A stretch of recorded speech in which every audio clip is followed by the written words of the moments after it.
biaya fiskal, perspektif perhitungan pajak, penghasilan. Ya, perkenalkan nama saya Ajat Kembali. Nama saya Milda. Nama saya Alvina.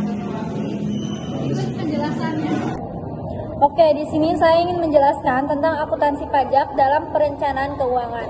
Salah satu faktor yang mempengaruhi perhitungan pajak adalah pengeluaran yang dilakukan oleh perusahaan. Sesuai dengan peraturan perpajakan yang berlaku, biaya yang dapat dikurangkan dari pajak penghasil dibagi menjadi dua kategori, yaitu biaya fiskal dan biaya non-fiskal.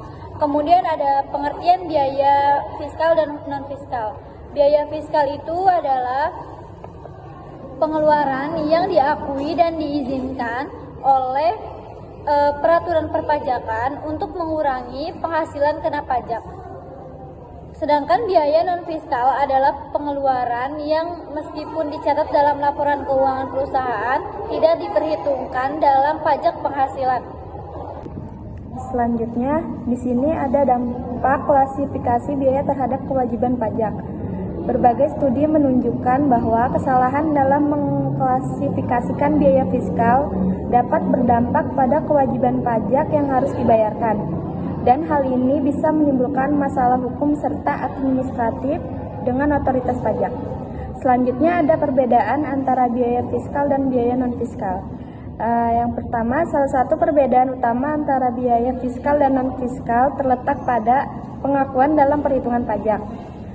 Menurut Pertiwi tahun 2021 menyatakan bahwa biaya fiskal secara langsung mempengaruhi pengurangan penghasilan kena pajak, yang pada akhirnya mengurangi kewajiban pajak perusahaan.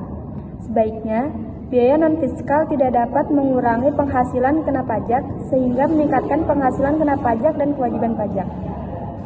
Selanjutnya, perbedaan lainnya adalah dalam pengakuan biaya dalam laporan keuangan perusahaan. Biaya fiskal harus disesuaikan dengan ketentuan perpajakan yang berlaku. Sementara biaya non-fiskal lebih sering terkait dengan kebijakan akuntansi yang diterapkan oleh perusahaan berdasarkan standar akuntansi keuangan. Selanjutnya di sini ada biaya-biaya yang boleh diterangkan. Pertama, biaya yang secara langsung atau tidak langsung berkaitan dengan kegiatan usaha. Yang kedua ada penyusutan atas pengeluaran untuk memperoleh harta berwujud dan amortisasi atas pengeluaran untuk memperoleh hak dan atas biaya lain yang mempunyai masa manfaat lebih dari 1 tahun sebagaimana dimaksud pasal 11 dan pasal 11A. Yang ketiga ada iuran kepada dana pensiun yang sendirinya telah disahkan oleh otoritas jasa keuangan. Yang keempat ada kerugian selisih kurs mata uang asing, dan yang kelima ada biaya penelitian dan pengembangan perusahaan yang dilakukan di Indonesia.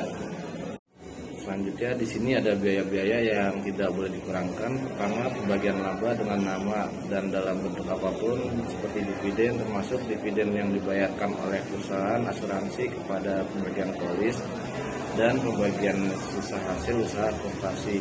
Yang kedua ada biaya yang dibebankan atau dikeluarkan untuk kepentingan pribadi pemegang saham, sekutu atau anggota.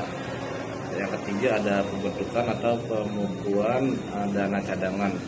Yang keempat ada premi asuransi kesehatan, asuransi kecelakaan, asuransi jiwa, asuransi dwiguna, dan asuransi beasiswa yang dibayarkan oleh wajib pajak orang pribadi.